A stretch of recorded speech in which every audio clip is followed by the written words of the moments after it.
Estamos de volta com o programa Em Pauta, hoje conversando sobre o trabalho, não é? Celebrando o Dia do Trabalho em nível mundial. Aqui nós queremos meditar um pouco mais sobre isso. Trabalho escravo, trabalho como libertação, trabalho como dignidade, trabalho como política, enfim, trabalho como vida nova.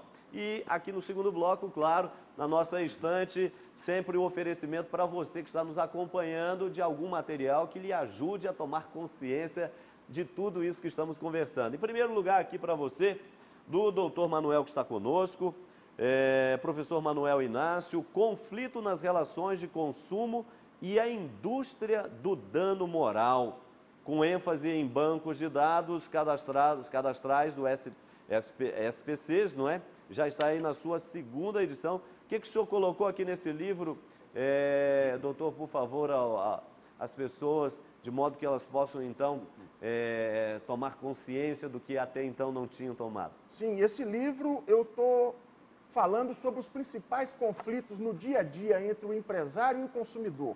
São dicas para o empresariado no que diz respeito à relação de consumo, para que ele não venha escorregar nessa situação e acabar tendo uma demanda judicial dentro de suas empresas. Tá certo, ok. Aqui uma segunda dica para você, do nosso querido Anselm Green, não é? Trabalho e espiritualidade. Muito importante isso, hein? Trabalho e espiritualidade, como dar novo sentido à vida profissional. Tá aí para você, trabalho e espiritualidade, como dar novo sentido à vida profissional. Mais uma dica para você que está nos acompanhando aqui no nosso programa Em Pauta. Opa, ok.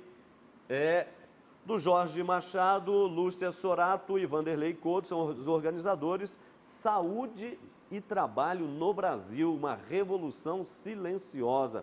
Muito interessante, que pela editora Voz, Saúde e Trabalho no Brasil.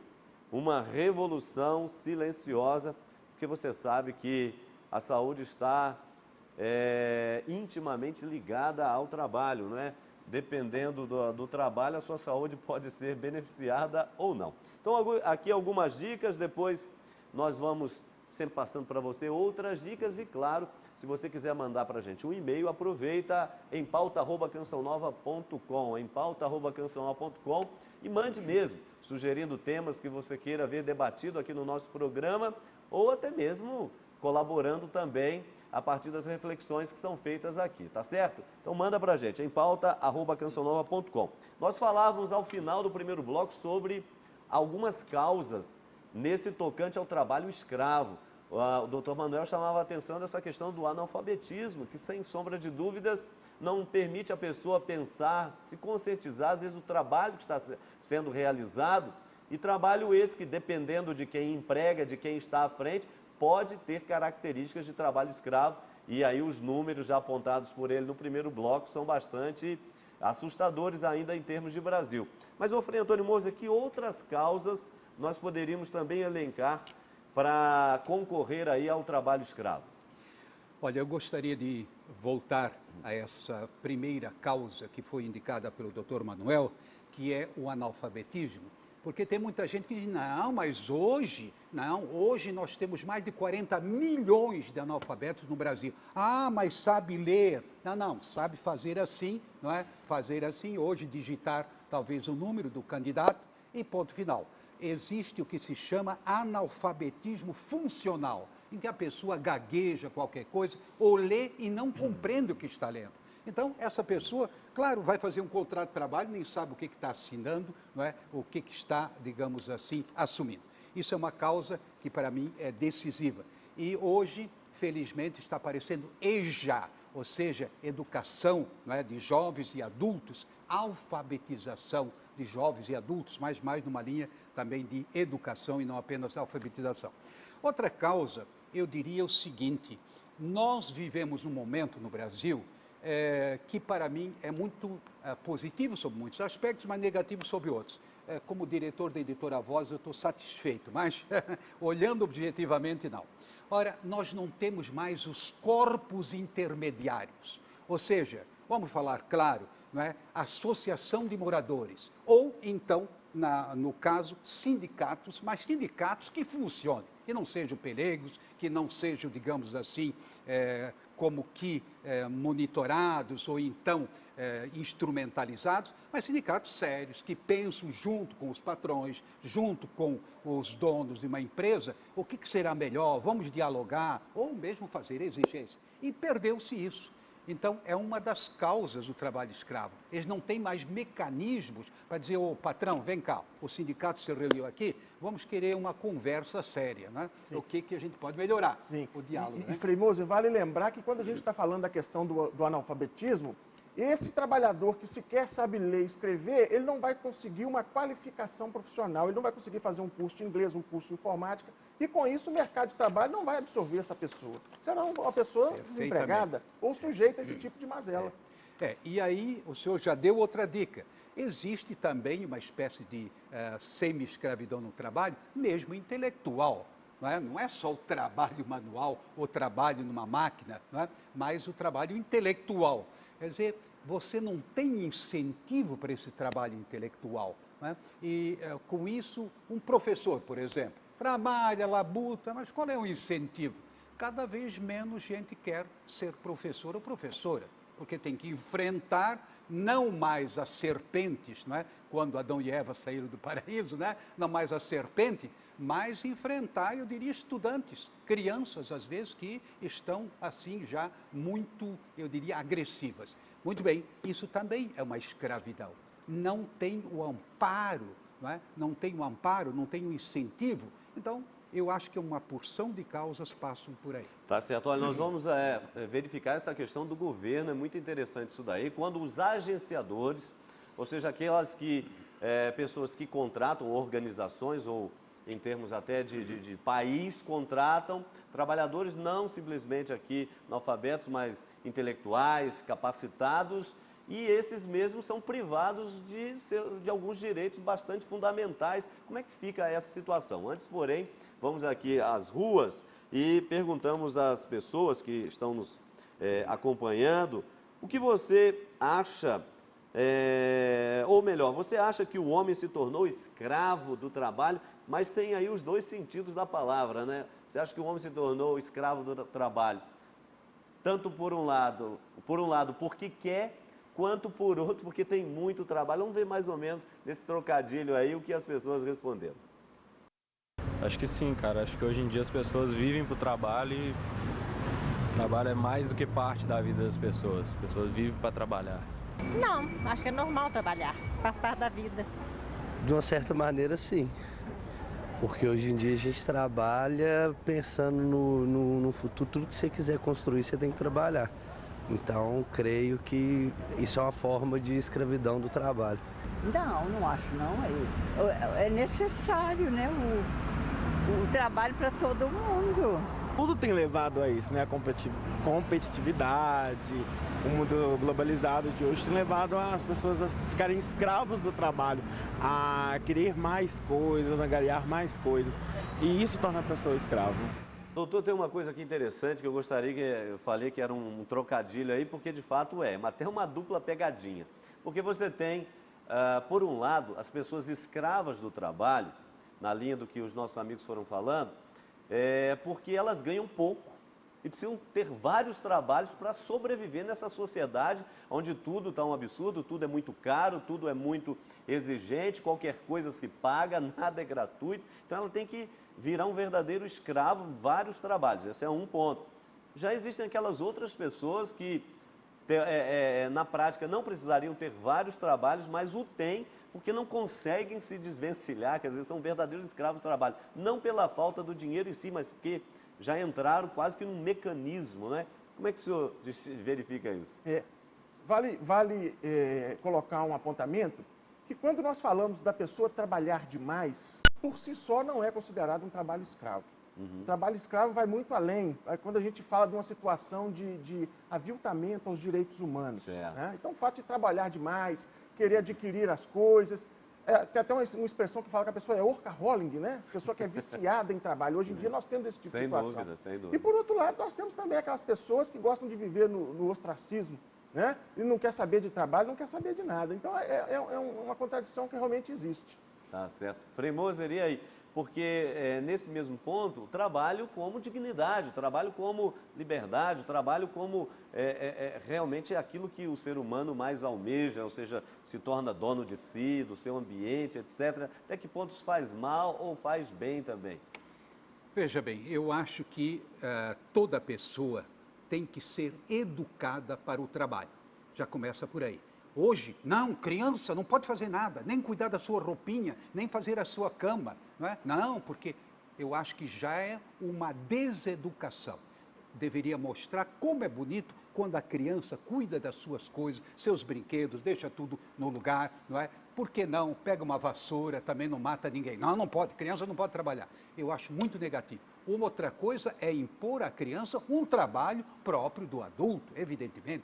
Isso seria realmente um crime, é um crime. Outra coisa que me parece, nesse sentido de muitas pessoas trabalharem demais, às vezes pode ser uma fuga de si próprio. Ou seja, a pessoa trabalha para não pensar na vida.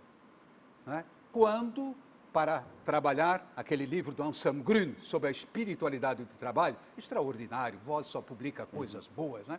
Então a espiritualidade do trabalho, não.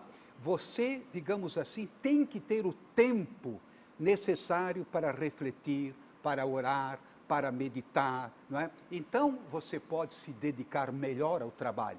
Trabalho intelectual, mas mesmo trabalho que exige mais o esforço manual, digamos, embora hoje seja cada vez mais reduzida essa área.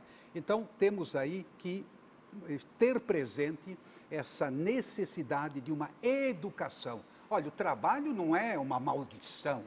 Desde criancinha, a criança tem que ouvir, olha, que bom, meu pai está trabalhando, minha mãe está trabalhando. E eu lá no Terra Santa tenho esses pirralhozinhos, menininhos, menininhas, né? 600 crianças, e muitas vezes eu vejo que se orgulham, não, meu pai trabalha. Né? Isso é bonito, né? Tem orgulho do pai que trabalha. Tá certo. Sim, doutor, você ia dizendo? Evidentemente que a gente não estaria aqui para contemplar uma exploração do trabalho infantil. Agora, ensinar a importância do trabalho, que dignifica o homem, Isso. para os nossos filhos, para as nossas crianças, isso é fundamental. Tá certo. Doutor, aqui, naquele ponto anterior, nessa questão de que, por exemplo, muitos dizem que a lei brasileira, não é a lei trabalhista brasileira, é bastante rigorosa até, inclusive. E quando esse rigor vai além da conta, então a denúncia, nós temos recentemente as conquistas, não é? As domésticas, nós temos as profissões que eram consideradas um tanto secundárias, que agora ganham a sua legitimidade, ganham os seus direitos, férias, um salário digno, remuneração adequada, enfim, direitos como abonos e assim por diante. Aposentadoria e por aí afora. O que antes ficava só mais na camaradagem, hoje é de fato amparado pela lei. E para aqueles que empregam, quando abusam desse trabalho, muitos até são punidos conforme o rigor da lei. Mas e quando isso se transfere para a esfera federal, em termos de governo? Querendo ou não, você que está nos acompanhando em casa vai fazer a memória correta. Como tivemos esse episódio que até hoje ninguém engoliu muito bem, que é a questão dos médicos cubanos, quando o governo imprime, manda que se faça e, do ponto de vista da lei, sobretudo lei do trabalho, é claro, parece que eles não têm o devido respaldo e, se não fizerem o que foi mandado, podem ser punidos, salvaguardando até o risco da vida. Como é que o senhor observa isso daí? Primeiramente, com relação à questão do rigor da legislação trabalhista, eu não vejo desta forma, não. A legislação trabalhista nossa é uma das mais modernas. O grande problema é que a maioria das empresas no Brasil hoje são formadas por micro e pequena empresa. E a carga tributária sobre essas empresas é algo assustador. O micro e pequeno empresário é quem gera o emprego e renda do nosso país. Então, a folha de pagamento para ele também acaba saindo caro. Mas não é porque só tem a folha de pagamento, é porque ele tem uma série de outros encargos que, no final das contas, aquilo ali acaba saindo muito caro. Agora, quando a gente fala da questão... Doutor, só um momento, gostei. Acabei de dar um telefonema há pouco e aí, então, alguém lá que trabalha comigo já diz, já está na hora de pensarmos nas férias. Férias significa, não é? Mais um salário, mais um encargo, ou seja, mais um terço. O encargo trabalhista, a carga trabalhista é realmente cavalar, para não usar outra expressão, né? É muito grande. E você não vê o retorno. Não tem, na verdade, então, uma contrapartida. O que, vamos dizer, conduz uma microempresa, ele tem grandes esforços para conseguir fazer a folha, mas que não beneficia diretamente aquele que faz o trabalho. É verdade, Não é? é verdade. Ele não tem uma contraprestação do Estado que justifique aquela quantidade de carga tributária que ele paga. Agora, com relação à questão dos entes públicos contratando, né? Nós temos visto hoje em dia aí muitos contratos de trabalho com médicos, contrato de trabalho com professores, pessoas da área de segurança pública. E, geralmente, quando a gente fala de servidor público, a gente tem que entender o seguinte: se esse servidor público ele é concursado, na maioria das vezes ele não está sujeito à legislação trabalhista, ele não é do regime seletista, mas sim do regime estatutário. Agora, quando a gente fala desses contratos de trabalho, como, por exemplo, a questão dos médicos cubanos, a gente vê realmente bastante desproporções e desequilíbrios nesses contratos de trabalho. Mas esses contratos de trabalho já têm sido discutidos hoje em dia na Justiça e os trabalhadores têm tido ótimos resultados com isso. Muitos desses contratos não são discutidos na Justiça Especial do Trabalho, mas na Justiça Comum. E nós temos visto bastante ganho de causa em detrimento desse desequilíbrio que acontece nesse tipo de contrato. Tá certo. Nós estamos conversando sobre trabalho, símbolo de escravidão ou de participação na obra do Criador. Participação na obra do Criador. Você que está nos acompanhando, você é feliz com o seu trabalho, com o trabalho que você realiza? Ou você trabalha pura e simplesmente para ganhar a vida ou por causa do dinheiro? O trabalho, ele é visto por você mais como forma de realização humana ou apenas como sobrevivência? Premosa, quando uma coisa e outra não estão em sintonia, a crise ela é evidente, não é isso? Não tem dúvida nenhuma. Tem que haver essa sintonia e tem que ser sempre de novo retomada. Porque as situações são cambiantes, vão mudando. Não é? Inclusive, quando você percebe hoje, vamos supor, certas necessidades básicas já foram atendidas. Muito bem, estou de acordo. Só que, evidentemente, novas necessidades vão surgindo na medida em que a pessoa ou a sociedade vai progredindo. Tá certo. Então, Nós vamos busca de um novo equilíbrio. Opa!